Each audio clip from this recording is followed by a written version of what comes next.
नमस्कार मित्रो. सध्या सोशल मीडियावर काही व्हिडिओज काही रील्स फिरत आहेत. गरबा म्हणजे काय, नवरात्र म्हणजे काय. आता खरं तर नवरात्रोत्सव संपला असं म्हणायला हरकत नाही. आज शेवटचा दिवस आहे आणि आता या शेवटाला आलेल्या नवरात्रोत्सवावर मी काय बोलणार आहे असा प्रश्नही तुम्हाला पडलेला असेल. प्रश्न पडणं, विचार प्रवृत्त होणं साहजिकच आहे, खरं तर गरजेचं आहे. गरबा म्हणजे डीजेच्या ढणढणाटावर वाकडे तिकडे अंगविक्षेप करत नाचणं नव्हे, उघडे वागडे कपडे घालून डान्स करणं नव्हे, तर गरबा हा आदिमाया आदिशक्ती मा भवानीचा जागर आहे, आईचा जागर आहे, मातृत्वाचा जागर आहे, इन टोटल स्त्रीत्वाचा जागर आहे. आणि याच गरब्यात जर त्या स्त्रीत्वाचं चिरहरण होत असेल, या गरब्यांमध्ये आमच्या लेकीबाळी, आमच्या आया बहिणी देवीचा जागर घालत असताना लसूण चिवड्यांच्या त्या लांड्यांच्या वासणांद नजरा लवजियासाठी सावज टिपत भिरभिरत असतील, तर आमच्या शहरातले सार्वजनिक गरब्याचे पेंडॉल जर या तोकड्यांच्या वासना शमवण्याच्या जागा बनत असतील, केंद्र बनत असतील, तर हा सण, हा आईचा जागर, आईच्या नावानं जागर घालणारे जे हिंदू हे शंडासारखे हातात बांगड्या घालून का बसलेले आहेत. तर माझा सवाल आहे समस्त हिंदुत्ववादी संघटनांना, तुम्ही नुसते इशारेच देणार का? मुकादम बनून फिरणार का? नवरात्रांच्या सुरुवातीलाच विश्व हिंदू परिषदेनं कडक शब्दात इशारा दिला होता की नवरात्र आणि या नवरात्रांमध्ये खेळला जाणारा गरबा हा हिंदूंचा सण आहे, ही एक प्रकारची पूजा आहे, आराधना आहे. तेव्हा या पूजेत मुसलमानांना प्रवेश नाही. ज्यांच्या धर्मात मूर्तीपूजा अमान्य आहे, जे लोक मूर्तीभंजक आहेत, अल्लाह मुहम्मद सल्लल्लाहु अलैहि वसल्लम शिवाय कोणीच मोठं नाही, बाकी कोणत्याही देवादिकांचं अस्तित्वच नाही, अशा धारणा असणाऱ्या मुसलमानांनी हिंदूंच्या सणांमध्ये येण्याचं घोषण्याचं तसं कारणही नाही. कोणी बाटलेला सोम्या म्हणत असेल गरबा काय फक्त हिंदूंचा आहे का, तर त्याला उत्तर एकच, होय, गरबा हा फक्त हिंदूंचाच आहे. पण हे तोकडे विजारीतले कटमुल्ले हिंदूंच्या सणांमध्ये घुसायला येतातच का, कशासाठी? तर गजवाय हिंदच्या तयारीतला एक टप्पा साध्य करून घेण्यासाठी, लव जिहाद करण्यासाठी. मित्र, मी आज नवरात्र संपत आल्यानंतर हा विषय करतोय कारण मला सध्याच्या स्थितीत, म्हणजे एका बाजूला हिंदूंच्या सणांचा महिना सुरू आहे आणि दुसरीकडे अतिवृष्टीनं महाराष्ट्राला झोडपलेलं आहे, अर्धराज्य पाण्याखाली बुडालेलं आहे, बळीराजा बर्बाद झाला आहे, करोडोंचं नुकसान झालेलं आहे. आणि अशा स्थितीत एका विवादाला, धार्मिक विवादाला तोंड फोडून जाणीवपूर्वक कुठलीही जातीय तेढ निर्माण होऊ द्यायची नव्हती मला. पण आता बोलावं लागतंय कारण बरंच काही घडतंय आणि सरते शेवटी त्यात हिंदू बॅकफूटवर गेलं असं वातावरण झालेलं आहे आणि ते दिसतंय. हे मला रुचणारं नाही. हिंदूंच्या आया बहिणी या रस्त्यावर पडलेल्या नाही आहेत, हे पुन्हा एकदा ठणकावून सांगायची वेळ आलेली आहे या लसणीच्या कांड्यांना आणि त्यांच्या हितचिंतकांना. खरं तर अख्ख्या देशभरात लव जिहाद फोफावला आहे, पण हा विषय आमच्या वसई विरारचा आहे. गरब्याच्या 9 दिवसात, माफ करा, 9 रात्रींमध्ये काय काय घडतं हे तुम्हाला आम्हाला चांगलंच ठाऊक आहे. मेडिकलची दुकानं रात्री उशिरापर्यंत का सुरू असतात या कालखंडात, आणि या कालखंडात कुठली प्रॉडक्ट जास्त विकली जातात, कोणाचे धंदे तेजीत असतात, हे सगळं अभ्यासण्यासारखं आहे. खरं तर मानवी भावभावना, मानवाची कामवासना या गोष्टी जरा बाजूला ठेवल्या तर बहुतांश तरुणाई नवरात्रातल्या गरब्याकडे कोणत्या दृष्टीनं पाहते हे कधीतरी गंभीरपणे त्यांना विचारावं लागेल. असो, हा एक वेगळा अँगल आहे. या सणाच्या आड चालणाऱ्या गैरकृत्यांचा हा वेगळा अँगल आहे, त्यावर पुन्हा कधीतरी बोलू आपण. आज उघडपणे जर काय बोलायचं असेल तर जो उघडा नागडा लव जिहाद सुरू आहे ना, त्यावर बोलायचं आपल्याला. दरवर्षी आपण गरब्यात शिरलेल्या लसणीच्या कांड्यांच्या हरकती, प्रसंगी त्यांना पडलेला चोप, पडलेले फटके, काही वेळा त्यातून पळून गेलेल्या किंवा पळवलेल्या हिंदू पोरी आणि त्यांचे हतबल दुर्बल परास्त झालेले आईबाप यांच्या बातम्या पाहतो, ऐकतो. मुळात लव जिहाद या विषयावर मी यापूर्वी बऱ्याचदा बोललेलो आहे. परदेशांमधून यासाठी येणारं फंडिंग, हिंदू पोरींना भुरळ पाडण्यासाठी तयार केले जाणारे चिकणे चुपडे शाहरुख, सलमान, आमिर, त्यांना शायनिंग मारायला पुरवले जाणारे आयफोन, महागड्या बाईक्स, हे सारं आपल्याला माहिती आहे. त्यातलं काहीच नवीन नाही आहे. हे मदरसा छाप आमच्या शाळा कॉलेजांमध्ये शिरून भोळ्या बाबड्या पोरींना बोलवतात, गटवतात, नाचवतात. सगळं आपल्याला माहिती आहे. हेच शाहरुख, सलमान, आमिर गरब्यांमध्ये हिंदू पोरींना टार्गेट करायला शिरत होते, आजही शिरत आहेत. त्यांना अटकाव व्हावा म्हणून विश्व हिंदू परिषद आक्रमक झालेली आहे. युपीत योगी बाबा तर अशा लांडग्यांना पकडून त्यांच्या गांडीवर फटके देऊन पार सुजवून टाकतात यांची. पण महाराष्ट्रात अजूनही सर्व धर्म समभाव का वडापाव जोरात चालू आहे. मित्रो, वसईत जो प्रकार उघडकीस आला आहे त्यात उगाच कुणी राजकारण आणू नये. खरं तर असं का म्हणावं लागतंय?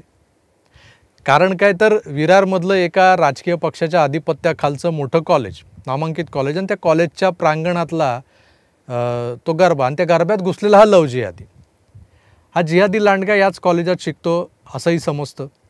याला कॉलेज प्रशासनानं शुक्रवारीच पकडला आहे, खरं तर पोलिसात दिला आहे. पण अद्याप पोलिसांनी त्याच्यावर कुठली कारवाई केली, कुठली कलमं लावलीत हे कोणालाच ठाऊक नाही. बरं, हरामखोर जे काही करत होता त्याचे चॅट्स व्हायरल झालेत. व्हायरल करणारे भारतीय जनता पक्षाचे स्थानिक कार्यकर्ते आहेत. या मंडळींचं म्हणाल तर यांना राजकीय पक्ष म्हणून फायदा उचलायचा आहे की एक हिंदू म्हणून या कांड्यांच्या मांड्या सुजवायच्या आहेत, हे त्यांनी आधी ठरवायला पाहिजे. खरं तर ठरवायला पाहिजे होतं, कारण त्या लसूण चिवड्याचे जे चॅट्स आहेत ना, इतके खतरनाक आहेत की विचारता सोय नाही.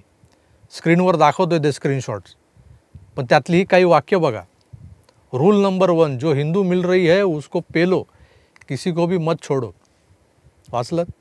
हा तुकडा नीट बघा, नीट वाचा. Watching huge Gujju girls dancing like a हो. आणि पुढे अजून नीचपणाचा कळस आणि हिंदू देवी देवतांबद्दलचा यांच्या मनातला खरा भाव. अशा भडव्यांना माफ करायचं, सोडून द्यायचं. कसं आहे ना, विरारमधलं हे नामांकित कॉलेज इथल्या ठाकूर कंपनीचं. मागचे 7-8 महिने सोडले तर या भागावर राजकीय वर्चस्वही यांचंच. आजही तसं बघायला गेलं तर यांचंच वर्चस्व आहे.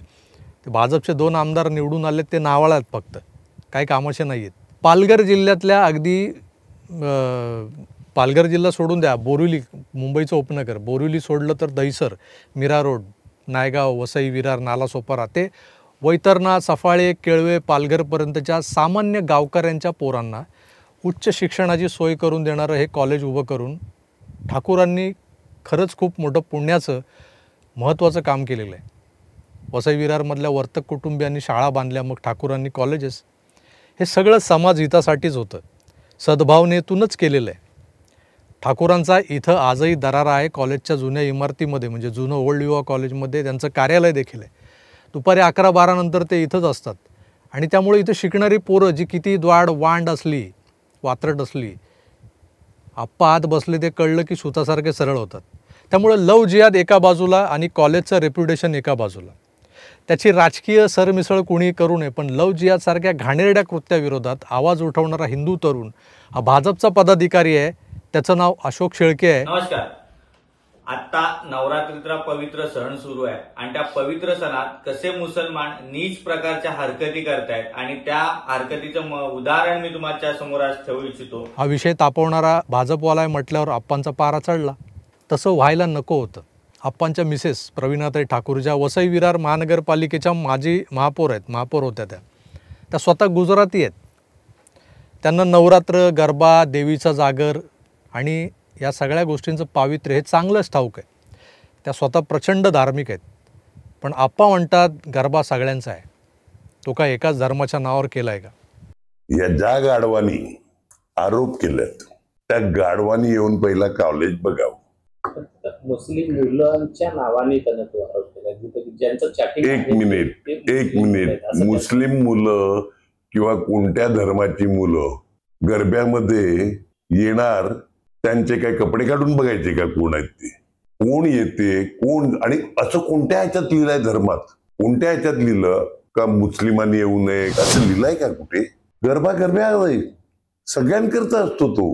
म्हणजे ही पद्धतच नवीन आला आता का इकडे अमुकांना यायचं. अरे ईदला आम्ही त्यांच्याकडे जेवायला जातो, दिवाळीला ते आमच्याकडे येतात. तुमचा राजकीय स्वार्थापोटी रेटला जाणारा सेक्युलर अजेंडा तुम्हाला लखला, तुम्ही जरूर जा त्यांच्याकडे ईदला, दिवाळीतही त्यांना तुमच्याकडे बोलवा. पण गरबा काय फक्त हिंदूंचाच आहे का असं जर विचाराल तर उत्तर येणार, होय, गरबा फक्त हिंदूंचाच. लसणीच्या चिवड्यांना इथं प्रवेश नाही. आमच्या हिंदूंच्या नवरात्रीत शिरून हिंदू लेकी बाळींसोबत अश्लील वर्तन करून देवी देवतांबद्दल अश्लाघ्य विधान एक हिंदू म्हणून कोणीच खपवून घेणार नाही. कसं आहे ना, कांड्यांची मतं आज वसई विरारमध्ये निर्णायक आहेत. वसई विरार काय हो, सगळ्या महाराष्ट्रात निर्णायक आहेत. कारण मिनी पाकिस्तान, वसई विरारचं सांगतोय, मिनी पाकिस्तान, मिनी बांगलादेश इथं वसवून ठेवलेली आहेत. कोणी वसवली आहे विचारू नका, ज्यांना कळवळा आहे यांचा, जे यांच्या घरी ईदला जातात, सगळ्यांना माहिती आहे ते.